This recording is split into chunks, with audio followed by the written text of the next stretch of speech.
Morning! So, Wednesday today, no? So, sa Friday pa yung aking part-time. So, ako ngayon ang tagahatid at tagasundo ng aming prinsesita. So, sunny today, guys. So, nakakalungkot lang isipin kasi nga sa Pilipinas, especially sa Cebu ba yun? Madami pong nakalasa na kinabuhi. So, hindi talaga natin alam ang ating buhay dito sa mundong ito. So, be grateful, be humble, and be thankful to God na andito pa tayo sa mundong ito. So, prayer for all the people who are victims of this tragedy. So, yun lang po. Thank you, Lord, for all the things that we have. Especially, ngayon ay andito kami nanginabuhi ba. So, pauwi na ako, guys, kasi pumasok na si Isabel sa school. So, ang ganda ng kanilang school dito kasi talagang green environment, no? So, hindi siya kagaya sa dati na school niya, walang playground na kagaya nito na mga talagang kagaya sa Pilipinas. So, look at that. Kita ko nyo. Ayan yung playground nila. Ayan. So, galing ako doon sa likod. Umikot lang ako dito. Ito yung pinaka-main talaga nila. Pero,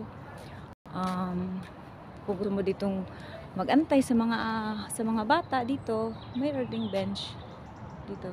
Pero, meron din doon sa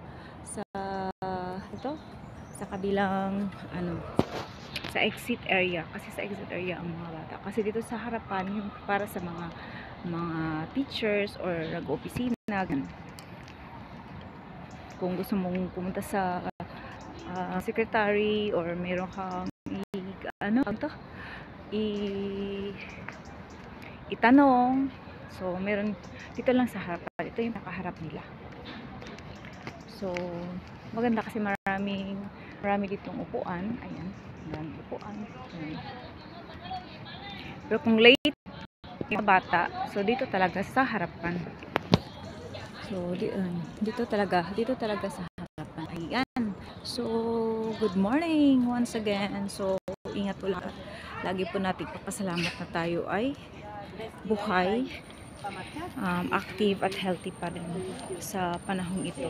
Pero sa buong mundo kasi hindi natin alam talaga kung kailan tayo sisingilin. Kumbaga, hindi naman sisingilin, parang pinapaalala lang sa atin na dapat hindi natin kalimutan na may Diyos, diba? So, dito dadaan ako sa bahay namin, pero hindi pa kami makalipat. Hindi ko po alam kung abutin po kami dito ng Christmas. Sana hindi man sa birthday ni Habi ngayong 5, kasi imposible naman ngayong 5 ito turn over.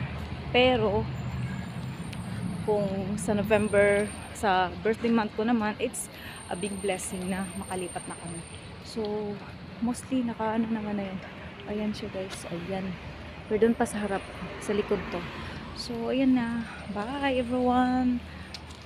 Balik na naman sa bahay para maglinis ng bahay. Kahit hindi mo bahay, kailangan mo maglinis, tumulong kasi nakitira ka na nga lang, diba? So, bye! God bless!